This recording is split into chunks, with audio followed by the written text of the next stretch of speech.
Okay, alright. Welcome back to my YouTube channel. I'm Mandy's Vlog. Naku po, matindi, mainit. Ito ang ating tatalakayin, mga kaibigan. Senior Aguila, biglang bumaligtad. Naku po, ay nakonsensya na ito. Alam niyo ho, mga kaibigan, laman ng rolling ng video na yan. Hindi ko na kaya ang paghihirap ng mga tao.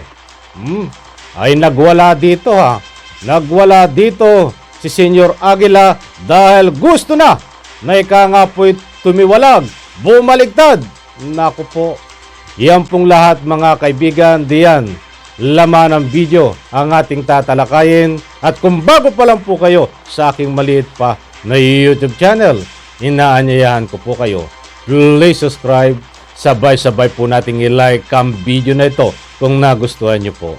Ako'y muling nakikiusap mga kaibigan. Kung pwede lang ho, patapusin po nating panoorin ang kabuuan ng vlog na ito. At nang sa ganon, lubos po nating maunawaan. Eto na, samahan nyo po ako mga kaibigan.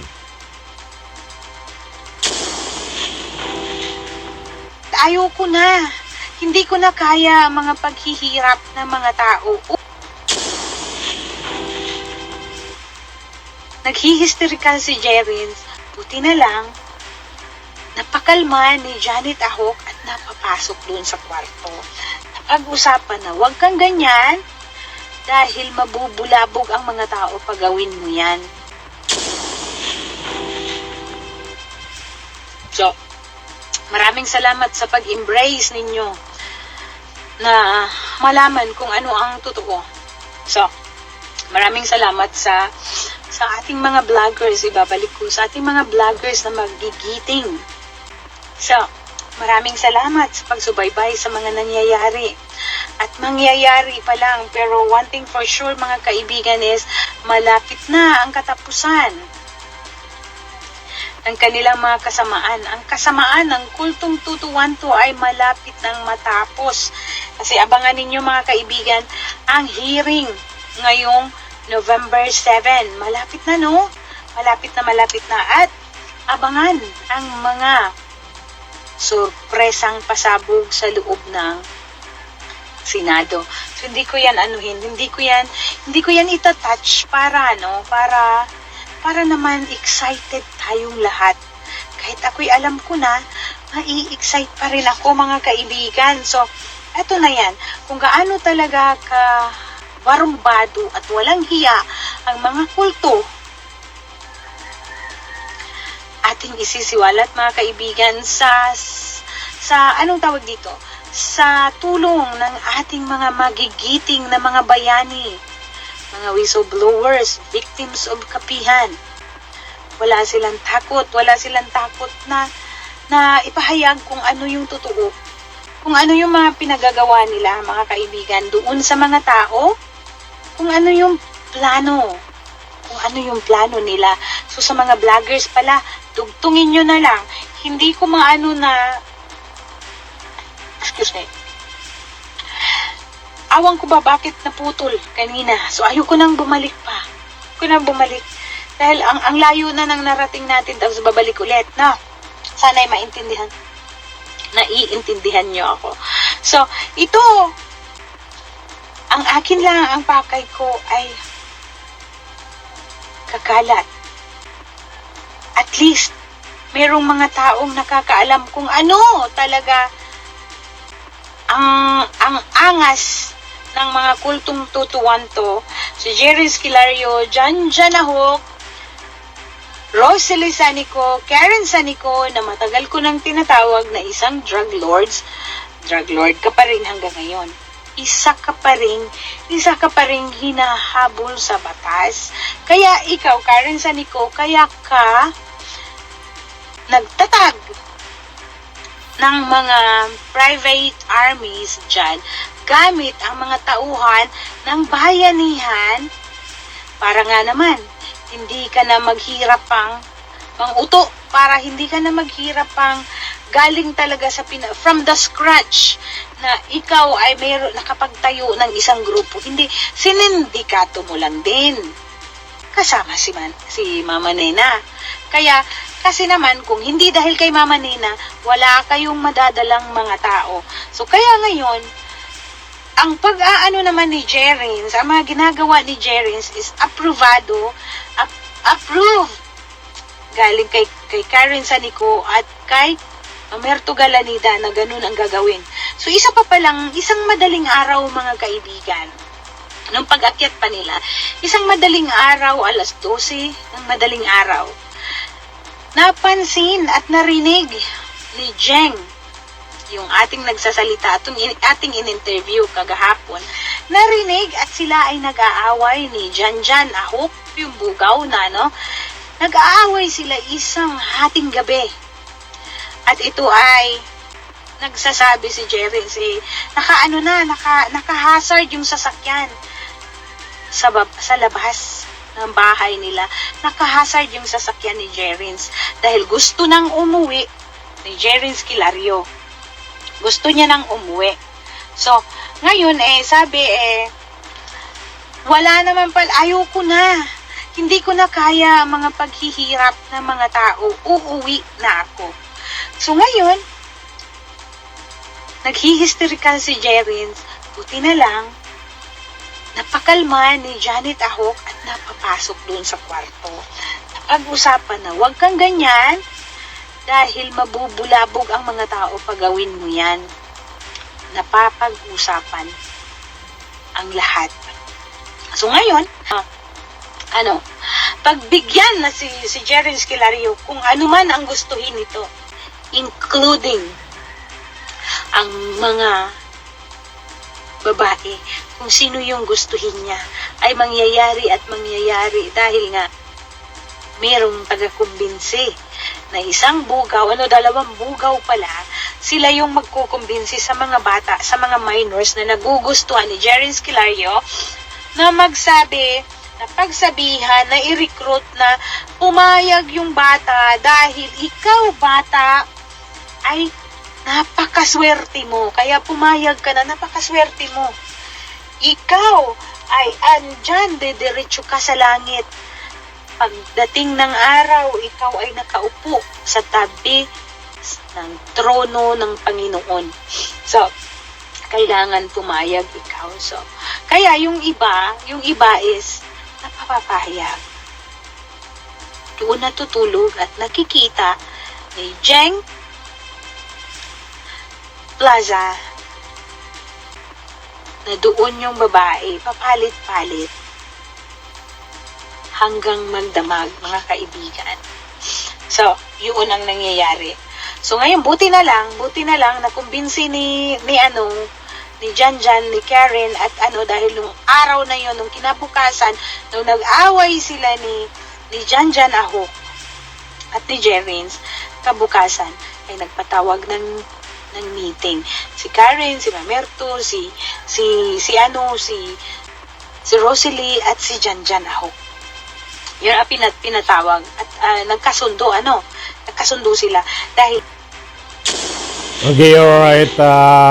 Nandito na naman tayo mga kaibigan at shoutout po sa lahat. Naku po, matindi itong ating tatalakayin mga kaibigan.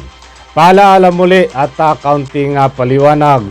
Ito pong nagsasalita na babae, si Ma'am Dayan Dantes, ay isa pong dati na biktima rin ng kulto sa pangunguna po ni Senyor Aguila.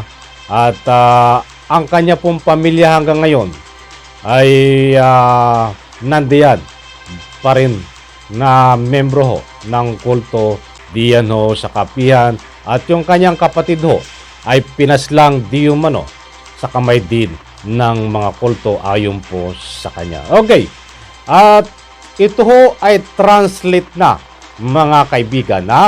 Translate na po ito sa Tagalog. Hindi po siya mismo ang aktual na ika nga po'y nagsiwalat na yan. Yung kanyang live interview ho, dito sa membro na dati ng kulto na isang tagapagsiwalat ngayon na handahon tumistigo diyan ho sa Senado ay Bisaya ho ang pagsasalita niya doon po sa actual interview ni Ma'am Diane Dantes sa kanyang page ho. That's why ngayon ho ay tinranslate sa Tagalog ho nitong si Ma'am Diane Dantes. Ang maliwanag po doon ay hindi po invento ito dahil itong mismo na in-interview niya ay mismong kasama ni Senyor Aguila at kitang-kita ho ng kanyang dalawang mata. Ngayon po ay sa kadahilanan na hindi lahat po ay nakakaintindi ng salitang Bisaya, kahit po ako ay hindi ko po maintindihan ang salitang Bisaya, kaya dito na lang po tayo magbabatay sa ika nga po i-translate na Tagalog ni Ma'am Diane Dantes. Ma'am Diane Dantes, maraming salamat po sa paggamit ng iyong video clips. Ipahintulot po ang paggamit. Ako po ay nakikiusap sa inyo, mga mahal kong netizen. Sana ho, maunawaan po natin itong si Ma'am Diane Dantes kung bakit siya ho ay nagsisiwalat, mga kaibigan. Alalahanin po natin, hindi po masusolve ang isang kaso kapag wala pong impormasyon, pag wala pong nagsasabi ng mga ganito-ganito. Kaya't ang mga impormasyon po na ito ay nga po ay malaking tulong upang sa ganun po ay magkaroon po ng development kung ano pa ang dapat nating nga po ikaso dito sa mga leader ng kulto na ito. Kahit sa kaso, tumingin ho kayo. Kailangan po ang mga impormasyon na nga po ay pagbabatayan upang sa ganun ho ma-develop ang kaso. Nako po, dito sa pagsisiwalat na ito ay matindi, di ba? Maliwanag po diyan. Ito pong sinasaad sa video na ito ay nagkaroon po ng hysterical. Pag sinabing hysterical ay nagwala ka. Nagwala, nag-hysterical itong si Senyor Aguila.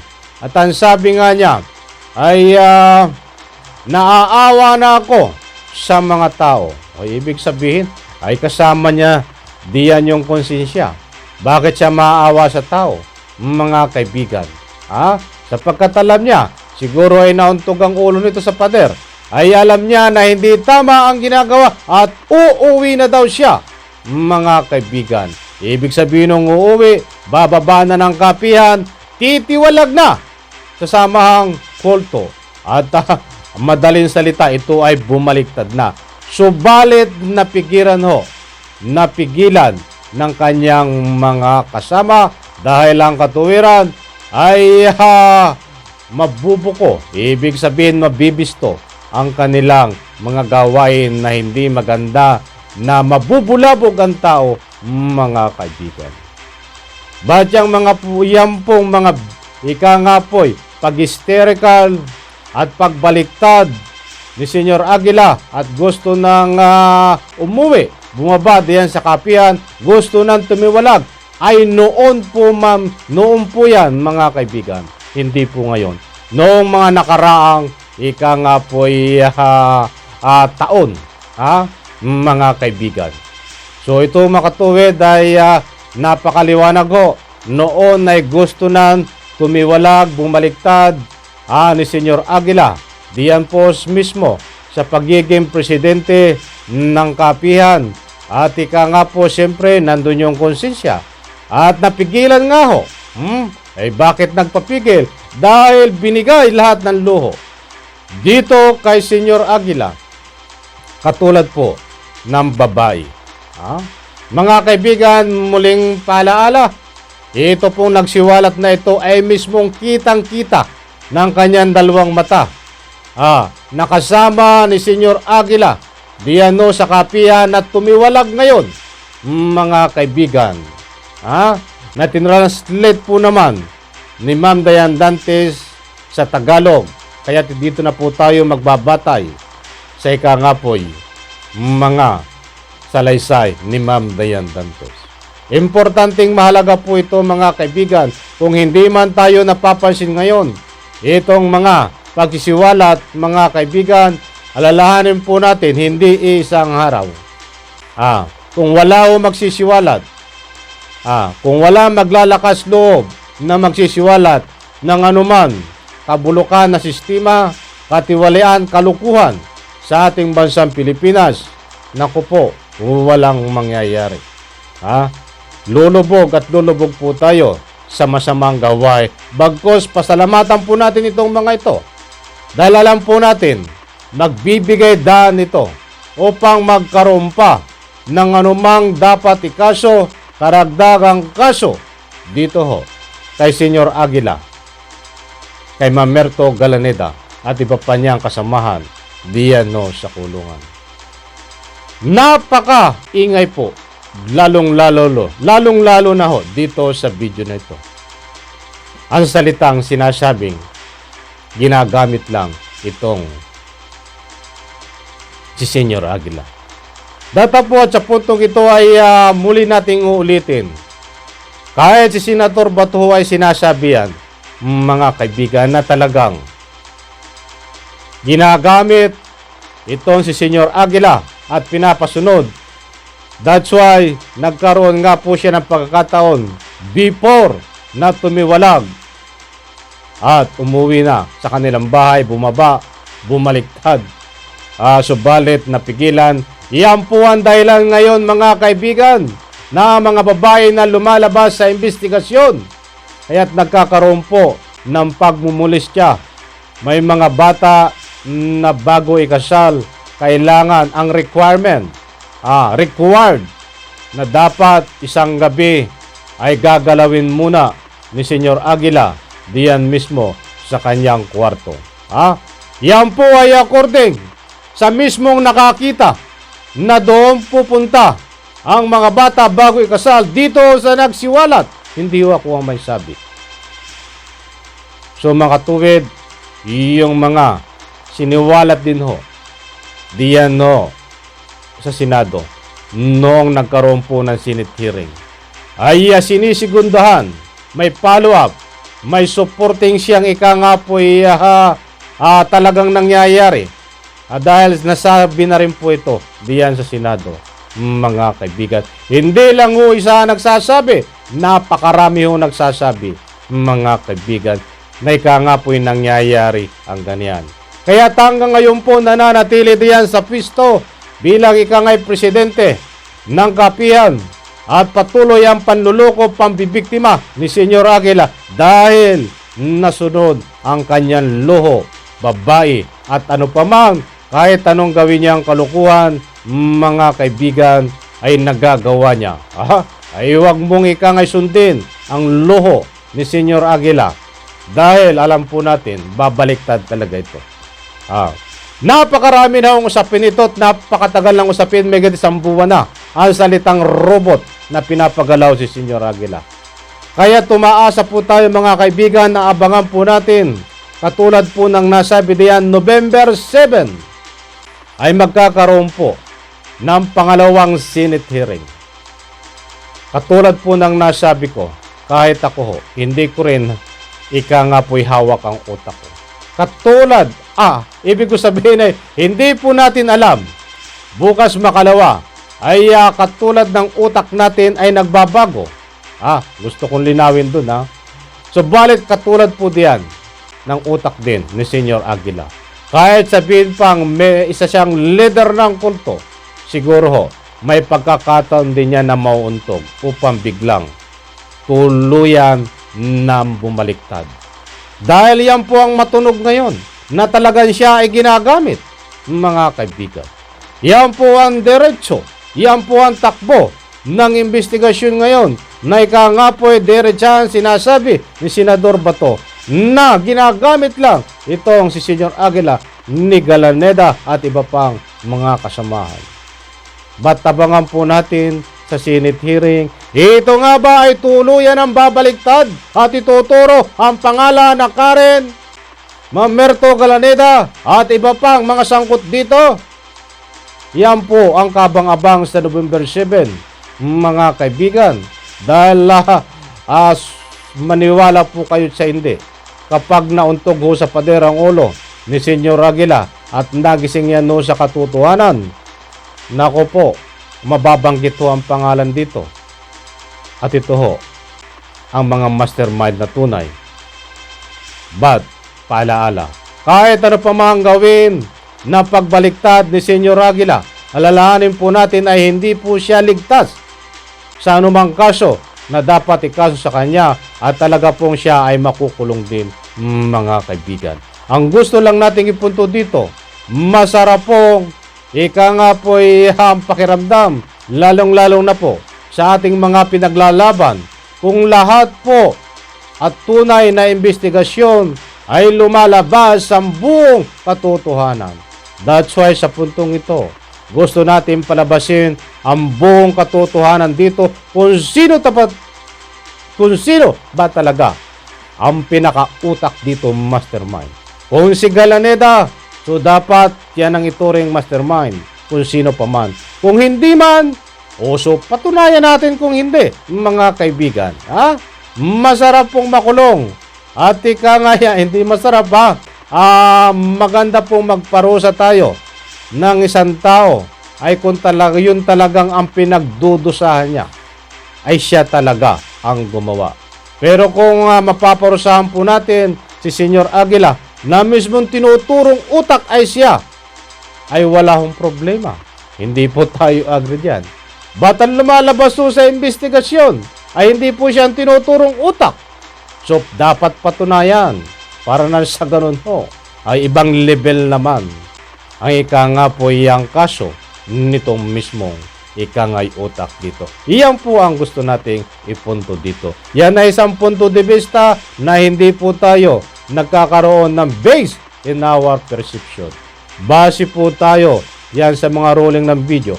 Base ho tayo sa mga pananalita ni Senador Bato na sinasabi niya talagang ang mastermind dito ay yung mga nabanggit niyang pangalan at ginagawa lang tauhan ito, si Senyor Aguila na taga-Suno. At kahit sa ang anggulo, lumalabas din ho dito sa ruling ng video na ito ay talagang ginagamit lang si Senyor Aguila. Ang kabang-abang dapat patunayan, pangalanan kung sino ang utak dito.